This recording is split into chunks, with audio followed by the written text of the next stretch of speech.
Okay. Mas tumindi mga kababayan yung mga kababalaghan sa paggamit ng confidential funds ni Sara Duterte. Nadagdagan pa yung mga pangalan. Yung una mga chichirya. Tapos nasundan ng mga root crops, kamote, kamote gulay, pati cellphone. Pangalan ng cellphone mga kababayan. Ngayon naman po, nadagdagan ng Team Amoy, Team Asim. Sabi po ni La Union, La Union Congressman Paulo Ortega, yan Amoy Leo. Jog di Asim among BP Sara's confidential funds recipients. Yan po mga kababayan. Sabi dito sa balita ng One News at saka Impact Leadership, Team Amoy Asim joins growing confidential fund Bodol Gang. Tapos ang iakusan ninyong Bodol, yung ating Pangulong Bongbong Marcos. Ito yung totoong Bodol. Kung ano-anong mga pangalan ang ginamit, inimbento po. Malinaw na inimbento kasi chinek po sa Philippine Statistics Office. Wala pong mga birth certificate, death certificate, wala po. Walang records.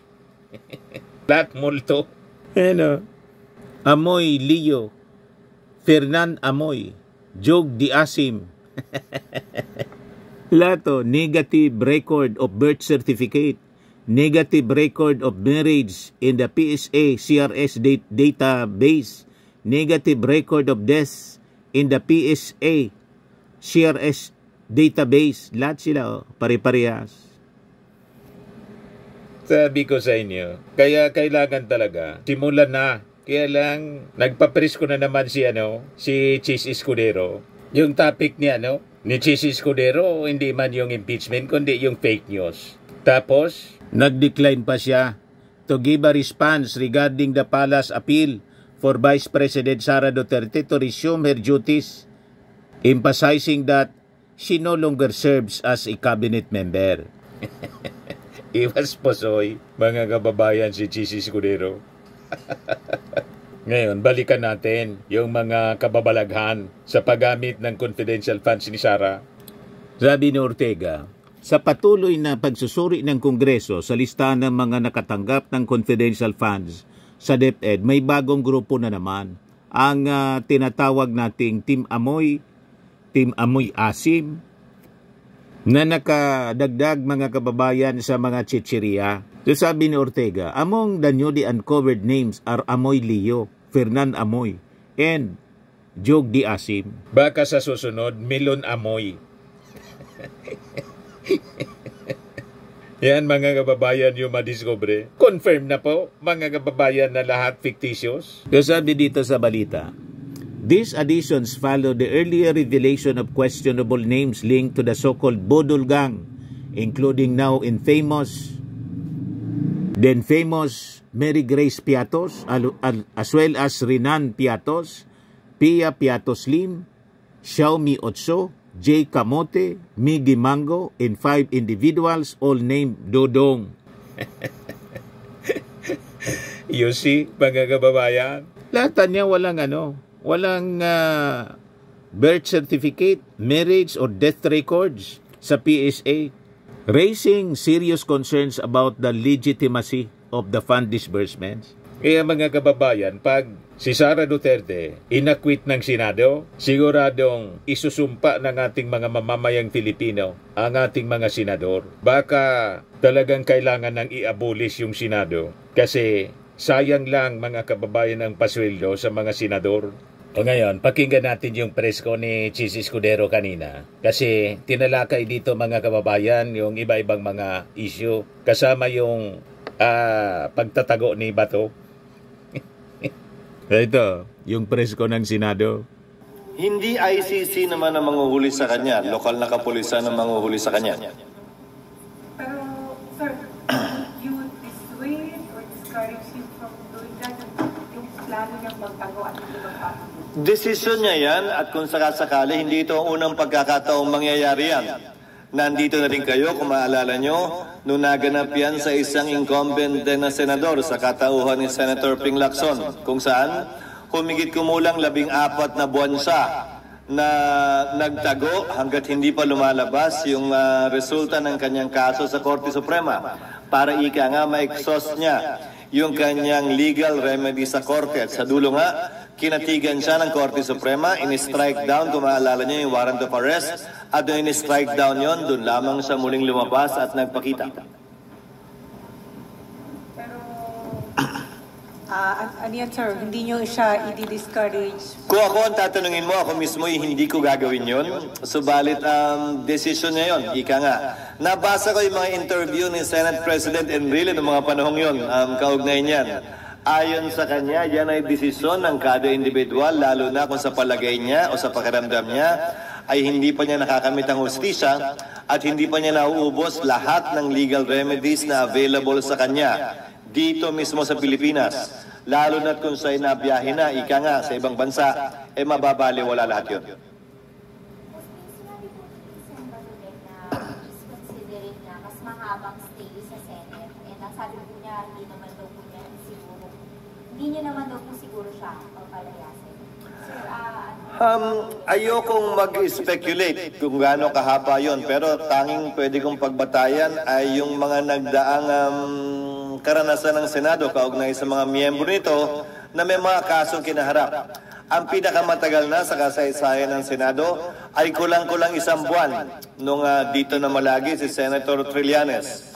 Ang pinakamatagal din namang pagtatago, ika nga, ng isang senador ay si Senator Lacson na tumagal naman, hindi sa Senado, sa labas, na nagtagal din naman ng, kung aking naalalang tama, ay 14 na buwan na siya'y nagtago sa ibang bansa. At kung gusto niyong humingi ng detalye, si Senator Padilla na lang yung tanungin mo dahil siya yung gumanap yata ng Senator Lacson nung ginawa ng pelikula yung kaganapang yun. Hindi siya, sir, ito rin na parang reflective sa Senate sa Constitution na meron sila doon na natatanggap. Hindi naman, dahil iba't ibang sitwasyon at bago noon, hindi pa nangyayari yan. Pagkatapos noon, hindi pa naman din nangyayari yan. Tayo'y nag-engage lamang sa speculation sa ngayon. despite yung pronouncements po ni Senator Bato na yun na meron siyang kinukulit na magtago, hindi naman po i-refuse ng Senate.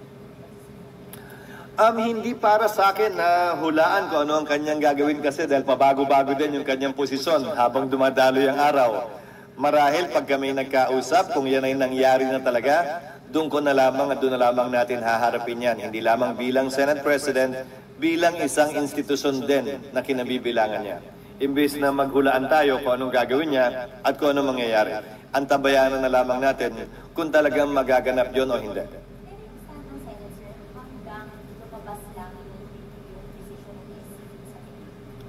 Yun yung mga naging karanasan ng Senado sa nagdaang panahon. Ika nga, kinausap na yung mga miyembro nung na-exhaust na nila yung kanilang legal remedies na wala nang pwede o inaantay pa kaugnay niyan kung kaya't marapat ay harapin na. Yan yung mga ginawa ng Senado noon at wala akong nakikita ding dahilan na hindi rin yan ang gagawin ng Senado kung sakasakali. Dahil yun ang naging tradisyon, practice at kagawian, ika nga, ng Senado.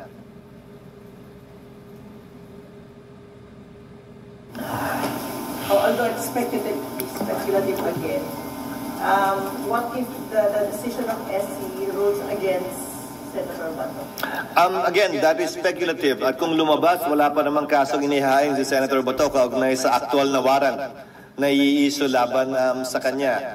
So ayoko mag-speculate pa tungkol doon. Yung inihain niyang kaso sa ngalan niya at ni Pangulong Duterte, pero mas akma yun sa kaso at nangyari kay Pangulong Duterte at hindi ko sakasakali sa kanya pa yun. Hindi pa muli matapos niyang i-anunsyo yung bago niyang posibleng gawin. Hindi pa muli. Last week may including vloggers sa who admitted to posting yung mga speech or misinformation against President Marcos.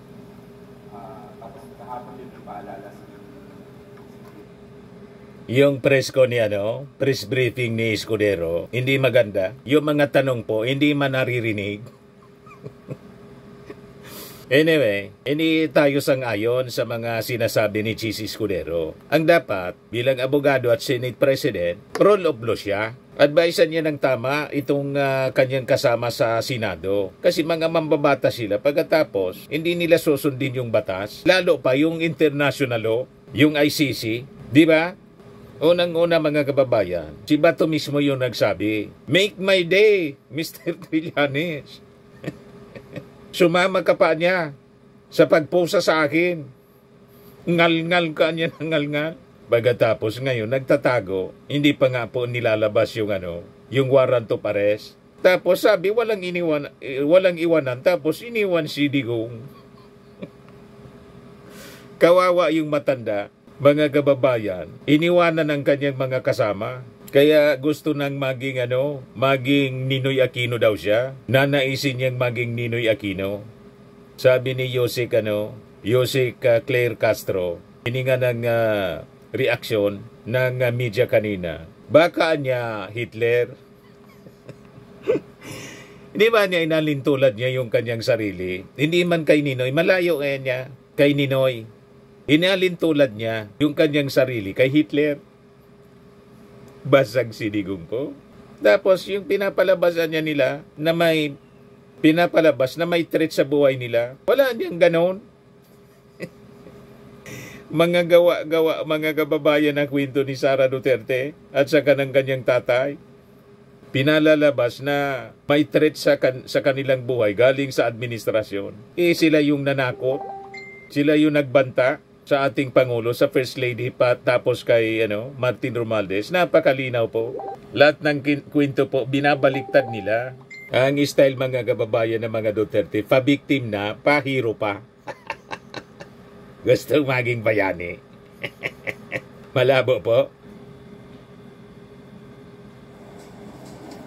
At itong ating programa mga kababayan, atid sa inyo nitong ating mga sponsors. Fairmax, Framing and Lifting Cream. Pinapay po sa mga pulses in affected area. Mainam po ito sa mga pains at paninigas ng mga kaso-kasuan. Ito sa mukha naman yung application, anti-aging, Automax po siya. Ito ay Glow 60 mga kababayan. Whitening po siya.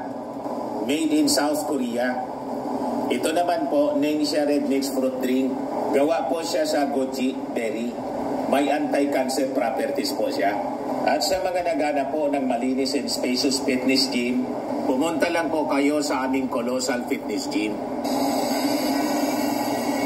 May Grab ka rental din po kami. At bills payment po sa aming office. At saka sa mga mahilig po sa mga imported bags, manood po kayo sa live selling ni Madam Eileen Rosales sa kanyang Eileen Closet po. Pati mga shoes, ito yung kanya po. Ito yung kanyang page. Kita ninyo, napakagandang mga online selling po siya. Si Madam Eileen Rosales. At cellphone number niya po, 773-798-7816.